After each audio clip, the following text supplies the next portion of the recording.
డిఎస్సిలో జరిగిన అవకతవకలు, వాటిపైన పేపర్ లీకేజు, అవన్నీ దానిపైన కూడా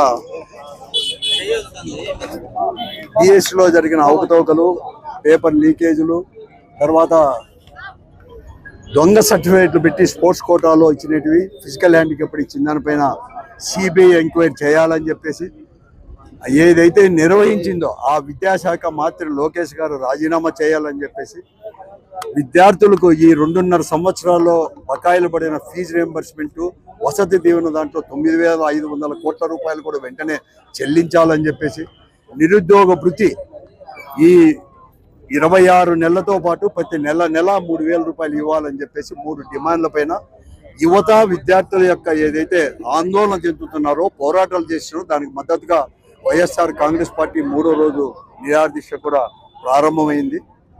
కానీ ఈరోజు ఈ 3 రోజుల్లో మేము చూస్తూ ఉన్నాం, ప్రశాంతంగా జరుగుతున్న ఈ నిరాహార దీక్షలపైన దాడులు చేస్తున్నారు, దౌర్జన్యాలు చేస్తున్నారు. స్వయంగా అధికార పార్టీ శాసనసభ్యులు వారి ఆధ్వర్యంలోనే, వారి నాయకత్వంలోనే దాడులు జరుగుతున్నాయి. కేసులన్నీ కూడా పెడతా ఉన్నారు, జైళ్ల పాలు చేస్తూ ఉన్నారు, ఇంకా బెదిరిస్తూ ఉన్నారు, అనేకమైన ఆరోపణలు కూడా చేస్తూ ఉన్నారు. నేను వారందరికీ ఒకటే ప్రశ్నిస్తున్నాను, మీరు మా పైన ఆరోపణలు చేసే బదులు మీ నిజాయితీని నిరూపించుకోండి. ఈరోజు నేను అడుగుతున్నాను, మీకు ఎగ్జామినేషన్ కన్వీనర్ చేసే డిఎస్సి కన్వీనర్ అనేది ప్రతి సంవత్సరం ఏ ప్రభుత్వం ఉన్నా, ఎవరు ముఖ్యమంత్రి ఉన్నా ఉంటారు. ఆ డిఎస్సి కన్వీనర్ ఆధ్వర్యంలోనే మీరు నోటిఫికేషన్ ఇచ్చారు. కానీ ఎవరైతే కన్వీనర్ చేశారో పరీక్షలకు నిర్వహణ కూడా వాళ్ళే చేయాలి. కానీ ఆ నిర్వహణ చేయకుండా అతను పక్కన పెట్టి ఎస్సీఆర్టీ డైరెక్టర్ అనేవాడు కేవలం పరీక్ష మాత్రమే, ప్రశ్నపత్రాలు మాత్రమే తయారు చేయాలి. కానీ ఎస్సీఆర్టీ డైరెక్టరే ప్రశ్నపత్రాలు తయారు చేసేది ఆయన, నిర్వహణ కూడా ఆయనకే ఇవ్వడంలో మతలబ్ ఏమని చెప్పి మేము అడుగుతాం. దానికి సూటిగా చెప్పండి మీరు. దానికి మాత్రం సూటిగా ఇంతవరకు ఏం చెప్పలేదు. తర్వాత మరొకటి కూడా అడుగుతున్నాం, ఈ పొద్దు అధికారులతో మీరందరూ కూడా మీరు అడుగుతా ఉన్నారు. నేను అధికారులు కూడా నేను చెప్తా ఉన్నాను, ఆ రోజు నిర్వహించిన వారు జిఏడి దానికి ప్రిన్సిపల్ సెక్రటరీగా రావత్ గారు ఉన్నారు. అలాగే విద్యాశాఖ ప్రిన్సిపల్ డైరెక్టర్గా సీనియర్ అధికారి, ఒక నిజాయితీ అధికారి, ఐఏఎస్ ఆఫీసర్ కోన శశిధర్రావు గారు ఉన్నారు. ఆయన ఒక మారు కూడా ఫస్ట్లో దీనికి ఏమీ జరగలేదని చెప్పి కూడా జవాబు ఇవ్వడం జరిగింది.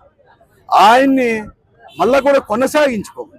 నిరాహార దీక్షలు ఇంకా కూడా 3వ రోజు ఉండగానే నిన్న రాత్రే కోన శశిధర్ గారిని, అలాగే రావత్ గారిని, జిఆర్ రావత్ గారిని రాత్రే మీరు ట్రాన్స్ఫర్ చేసే దాంట్లో ఉద్దేశం ఏమి అని చెప్పి నేను అడుగుతా ఉన్నాను. ఈరోజు మీరు ప్రాథమిక విద్యాశాఖ డైరెక్టర్ తమీమో ఎవరో ఉన్నారు, ఆమెతో మీరు ఆన్సర్ మీరు చెప్పిస్తా ఉన్నారు. ఇప్పుడు 2వ మారు ఏమీ అవకతవకలు జరగలేదు, అయినా మీరు ఇట్లా దాంట్లోకి పోవద్దండి. మీరు వెంటనే మళ్ళా కూడా ఇంకో డిఎస్సి ఉంది, 3,000 పోస్టులు ఎక్కువ ఉన్నాయి, 3,000కి పైన పోస్టులు ఉన్నాయి, వెంటనే మీరు దానికి ప్రిపేర్ కండి అని ఉచిత సలహా కూడా ఇప్పిస్తున్నారు పాపం ఐఏఎస్ ఆఫీసర్లతో. వెంటనే ప్రిపేర్ కండి అంటే ఏమి అర్థమేమి? ఈ ఆందోళన నుంచి ఆ డిఎస్సి అంటే ఎవరైతే బీఈడి అర్హత ఉందో, ఎవరైతే టెట్ పాస్ అయ్యే అర్హత ఉందో వారందరినీ కూడా డైవర్ట్ చేసేదానికి, ఆ పోరాటాల నుంచి పక్కదారి పట్టించడానికి తప్ప మళ్ళా మీకు దగ్గర మంచి ఉద్దేశం ఉందా అని అడుగుతాను. ఏం టీచర్ పోస్ట్ ఒకటైనా ఖాళీగా ఉండేది? ఇంకా 9,500 పోస్టులు ఉన్నాయి కదా, 25,000 పోస్టులు ఉన్నాయంటారు. ఇప్పటికి ఫుల్అప్ చేసింది 16,340 పోస్టులు మాత్రమే. ఇంకా దాదాపుగా 9,000 పోస్టులు ఉన్నాయి. మళ్ళీ 3,000 పోస్టులు ఎందుకు ఫిల్అప్ చేస్తారు? ఈ పొద్దు కానిస్టేబుల్ పోస్టులు ఈ రాష్ట్రంలో 20,000 ఖాళీగా ఉన్నాయి. దాని గురించి ఎందుకు మీరు అడ్వర్టైజ్ చేయలేదు?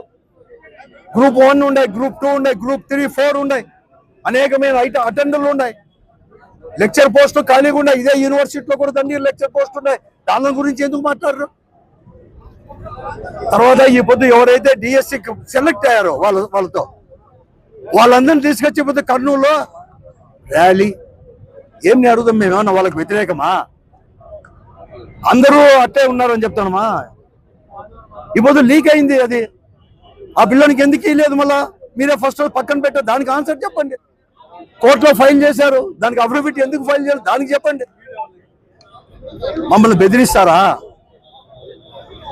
ప్రజాప్రతినిధులుగా ఉండి అందరి చేత ఓటు వేయించుకోనికి ఉన్నోళ్ళంతా కూడా ఈ జిల్లాలో కూడా గూండాలను, నిరాహార దీక్ష చేసేవాళ్ళు, మాతో కూర్చున్న వాళ్ళంతా కూడా గంజాయి బ్యాచాను లేకపోతే రౌడీ షీటర్లు ఉంటారని చెప్తాను. ఈ లాయర్లు ఏమన్నా రౌడీ షీటర్లా గంజాయి బ్యాచ్? ఈ ఎస్సీ ఎస్టీ బీసీ మైనార్టీ నాయకులు కావచ్చు, కార్యకర్తలు కావచ్చు, లేకపోతే కొంతమంది వాళ్ళే ఎస్సీ ఎస్టీ బీసీ మైనార్టీలు యువకులు, గ్రాడ్యుయేట్, పోస్ట్ గ్రాడ్యుయేట్, ఇంజనీరింగ్ గ్రాడ్యుయేట్లు కూడా కూర్చున్నారు. వాళ్ళు ఏమన్నా రౌడీ షీటర్లా? వాళ్ళు ఏమన్నా ఇదే? చెప్పండి, దీనికి ఆన్సర్ చెప్పండి. మీరు, నేను చెప్తా ఉన్నాను, హెచ్చరిస్తున్నాను.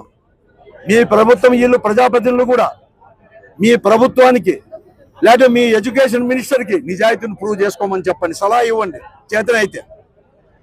లేకపోతే సిబిఐ ఎంక్వైరీ చేయించుకోమని చెప్పండి, సలహా ఇవ్వండి. వెంటనే కూడా అన్ని బకాయిలు విడుదల చేయాలని చెప్పేసి వెంటనే సలహా ఇవ్వండి ముఖ్యమంత్రి గారికి చేతనైతే. చేత కాకపోతే ఊరికే కూర్చోండి. మీరు కాదు, బాధ్యత కలిగిన మీరు మాట్లాడరు. బాధ్యత గల ప్రతిపక్ష పార్టీగానో, బాధ్యత గల పౌరులు, బాధ్యత గల ఇతర పార్టీలో లేకపోతే యువకులు మాట్లాడితే వాళ్ళని గంజాయి బ్యాచ్లు అంటారా, రౌడీలు అంటారా? చేతనైతే మీరు మాట్లాడుకోండి. కానీ నేను చెప్తున్నాను, ప్రభుత్వాన్ని హెచ్చరిస్తున్నాను. మేము ఎవరైతే ఈ యువకులు కానీ లేకపోతే విద్యార్థుల పోరాటం ఉన్నాయో, వైఎస్ఆర్ కాంగ్రెస్ పార్టీ జగన్మోహన్ రెడ్డి నాయకత్వంలో బహిరంగంగా కూడా మేము అనేది కూడా సపోర్ట్ చేస్తాం. బహిరంగ కూడా వాళ్ళకి సపోర్ట్గా మద్దతుగా ఉద్యమాల్లో కూడా పాల్గొంటాం. మేమే కాదు, ఈ రాష్ట్రంలో ఏ రాజకీయ పార్టీ అయినా ఎవరైనా కానీ న్యాయం కోసం, దాంట్లో న్యాయం ఉందంటే తప్పకుండా కూడా వైఎస్ఆర్ కాంగ్రెస్ పార్టీ ఇంక నుంచి అన్ని దాంట్లో కూడా బహిరంగ కూడా మేము పార్టిసిపేట్ చేస్తాం. మీరు చేయండి. ఈ పొద్దు నిరాహార దీక్ష చివరి రోజు అని మీరు అనుకుంటున్నారు. ఈ పొద్దు ఇదే నిరాహార దీక్ష, కానీ చివరి రోజు మాత్రం కాదు, పోరాటాలకు మాత్రం చివరి రోజు కాదు. ఇంకా ఈ ఉద్యమాన్ని కొనసాగిస్తానే ఉంటాం వివిధ రూపాల్లో, అనేక రూపాల్లో కూడా. నేను అందరినీ కూడా అడుగుతాను, నిరుద్యోగుల్ని, యువతను, విద్యార్థులను, అందరినీ కూడా, అన్ని పార్టీలను కూడా రేపు సోమవారం జరగబోయే నియోజకవర్గ హెడ్ క్వార్టర్స్ జరగబోయే ఈ ర్యాలీల్లో అందరూ పార్టిసిపేట్ చేయండి. మన గొంతును ప్రభుత్వానికి తెలిసేటట్టు కూడా మనకు జరుగుతున్న అన్యాయాన్ని మన బిడ్డలకు, మన విద్యార్థులకు, మన చదువుకునే వాళ్ళకి కానీ లేకపోతే నిరుద్యోగులు కానీ, మన వారు అందరూ మన కుటుంబ సభ్యులే. మన ఇళ్లలో కూడా అటువంటి వాళ్ళు ఉన్నారు, చదువుకున్నారు. వారందరికీ సపోర్ట్గా రేపు ర్యాలీలో కూడా పాల్గొనాలని చెప్పేసి నేను బహిరంగంగా కూడా పిలిపిస్తాను.